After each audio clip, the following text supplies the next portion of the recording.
ಉಮೇಶ್ ಜಾಧವ್ ಅವರ ಬಲಗೈ ಬಂಟನ ಬರ್ಬರ ಹತ್ಯೆಯಾಗಿದೆ. ಇದು ರಾಜಕೀಯ ದ್ವೇಷದಿಂದ ಆಗಿರತಕ್ಕಂಥದ್ದು, ವೈಯಕ್ತಿಕ ವೈಷಮ್ಯನ ಗೊತ್ತಿಲ್ಲ. ಗಿರೀಶ್ ಚಕ್ರ ಅಂತಕ್ಕಂಥವರು ಬರ್ಬರವಾಗಿ ಹತ್ಯೆಯಾಗಿದ್ದಾರೆ.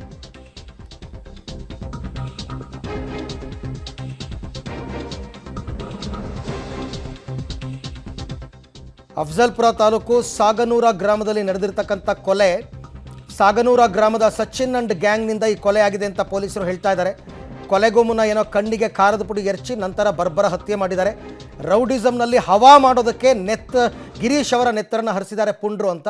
ಇತ್ತೀಚೆಗೇನೋ ಉಮೇಶ್ ಜಾಧವ್ ಅವರೇ ಈ ಗಿರೀಶ್ ಚಕ್ರ ಅವರನ್ನು BSNL ಸಲಹಾ ಸಮಿತಿಯ ನಿರ್ದೇಶಕರಾಗಿ ಅಪಾಯಿಂಟ್ ಮಾಡಿದ್ರಂತೆ. ಆಯ್ತಲ್ಲ ಬಾರಪ್ಪ, ಈ ಥರ ನಿಂಗೆ ಅಪಾಯಿಂಟ್ ಆಗಿದೆ, ಪಾರ್ಟಿ ಕೊಡಿಸ್ತೀವಿ ಅಂತ ಜಮೀನು ಕರ್ಕೊಂಡು ಹೋಗಿ ಕಣ್ಣಿಗೇನೋ ಖಾರದ ಪುಡಿ ಎರಚಿಬಿಟ್ಟು ಆತನನ್ನು ಬರ್ಬರವಾಗಿ ಕೊಂದಿದ್ದಾರೆ. ಈ ಬಗ್ಗೆ ಮತ್ತಷ್ಟು ಮಾಹಿತಿ ನನ್ನ ಕೊಲೀಗ ಪ್ರವೀಣ್ ರೆಡ್ಡಿ ಅವರಿಂದ ಪಡಿತಾ ಹೋಗೋಣ. ಪ್ರವೀಣ್, ರಾಜಕೀಯ ಹಿನ್ನೆಲೆಯಲ್ಲಿ ನಡೆದಿರ್ತಕ್ಕಂಥ ಕೊಲೆನ ಅಥವಾ ಏನಾದರೂ ವೈಯಕ್ತಿಕ ವೈಷಮ್ಯ ಇತ್ತಾ? ಈಗ ಪ್ರಾಥಮಿಕ ಮಾಹಿತಿ ಏನು ಹೇಳ್ತಾ ಇದೆ?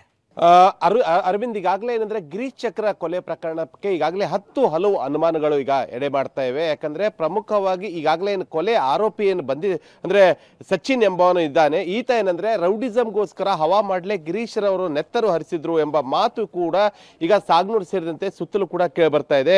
ಇನ್ನೊಂದು ಕಡೆ ಅವರ ಸಹೋದರಾದಂತಹ ಸದಾಶಿವ ಚಕ್ರ ಅವರ ಪ್ರಮುಖ ಆರೋಪ ಏನಂದ್ರೆ ಈ ರೀತಿಯಾಗಿ ನಮ್ಮ ಸಮುದಾಯದಲ್ಲಿ, ಕೋಲಿ ಸಮುದಾಯದಲ್ಲಿ ಅಂದ್ರೆ ಗಿರೀಶ್ ಚಕ್ರ ತಮ್ಮದೇ ಆದಂತಹ ಒಂದು ಹೆಸರು ಮಾಡ್ಕೊಳ್ತಾ ಇದ್ರು. ಹೀಗಾಗಿ ನಮ್ಮದೇ ಸಮುದಾಯದ ಒಂದಿಬ್ಬರು ಮುಖಂಡರು ಏನಂದ್ರೆ ಸಚಿನ್ ಮುಖಾಂತರ ಆತನಿಗೆ ಸುಪಾರಿ ಕೊಟ್ಟು ನನ್ನ ಸಹೋದರನನ್ನು ಕೊಲೆ ಮಾಡಿಸಿದ್ದಾರೆ ಎಂಬ ಗಂಭೀರ ಆರೋಪ ಕೂಡ ಮಾಡಿದ್ದಾರೆ. ಇನ್ನು ಪ್ರಮುಖವಾಗಿ ಏನಂದ್ರೆ ಯಾರು ಆ ರೀತಿಯಾಗಿ ಸುಪಾರಿ ಕೊಟ್ಟಿದ್ದಾರೆ ಎಂಬುದರ ಬಗ್ಗೆ ನಾನು ಪೊಲೀಸರ ಮುಂದೆ ಹೇಳಿಕೆಯನ್ನು ಕೊಡೋದಾಗಿ ಕೂಡ ಹೇಳ್ತಾ ಇದ್ದಾರೆ.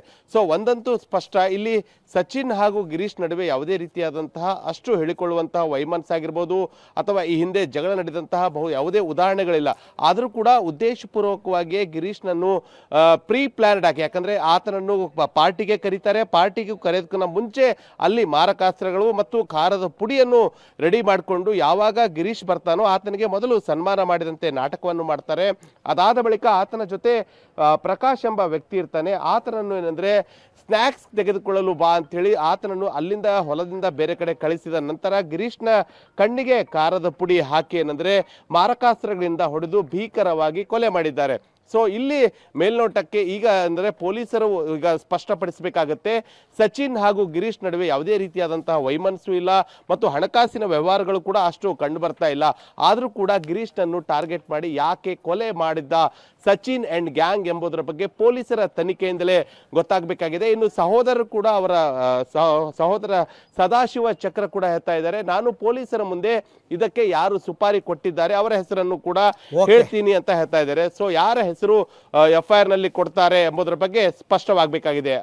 Praveen, thank you. ರಾತ್ರಿ 10 ಗಂಟೆಗೆ ಬಂದು ಅವರು ಒಂದು 4 ಮಂದಿ ಸಚಿನ್ ಅವ್ರು ಮತ್ತು ಅವ್ರು ಸರಿ ಇದ್ದವ್ರು 4 ಮಂದಿ ಕಲ್ತು ಅವನಿಗೆ ಅದು ಸನ್ಮಾನ ಮಾಡ್ಯಾರಿ, ಹೂವಿನ ಹಾರ ಹಾಕಿ. ಅವನಿಗೆ ಏನದ ಪಾರ್ಟಿ ಕೊಡ್ತೀವಿ ಬಾಣ ಅಂತ ಹೇಳಿ ಕರ್ಕೊಂಡು ಹೋಗ್ಯಾರಿ. ಅವರು ರಾತ್ರಿ ಹೊಲಕ್ಕೆ ನಮ್ಮ ತೋಟದ ಬಲ್ಲೇ ಕರ್ಕೊಂಡು ಹೋಗ್ಯಾರಿ.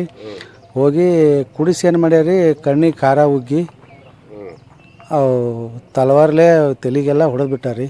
ಅದು ಏನು ದ್ವೇಷ, ಅದು ರಾಜಕೀಯ ದ್ವೇಷಕ್ಕಾಗಿ ಮಾಡ್ಯಾರಿ ಅವರು. ಆದ್ರೆ ಊರಾಗ ಒಂದು ಸ್ವಲ್ಪ ಚಲೋ ಬೆಳಿಲಿಕ್ಕತ್ತಾನ ಇವನಿಗೆ ಅಂತೇಳಿ ಊರನ್ನು ಕೆಲವೊಬ್ಬರು ನಮ್ಮ ಜಾತಿದಾಗೆ ಕೆಲವರು ಅವನಿಗೆ ಇದು ಅವ ಜೈಲ್ನಾಗಿದ್ದಿರಿ ಮೊದಲು ಸಚಿನ್ ಅವ ಮರ್ಡರ್ ಕೇಸ್ನಾಗಿದ್ರಿ ಸರ್. ಮರ್ಡರ್ ಕೇಸ್ನಾಗಿದ್ದು ಅವ್ರೇನು ಮಾಡ್ಯಾರ, ಇವೊಂದು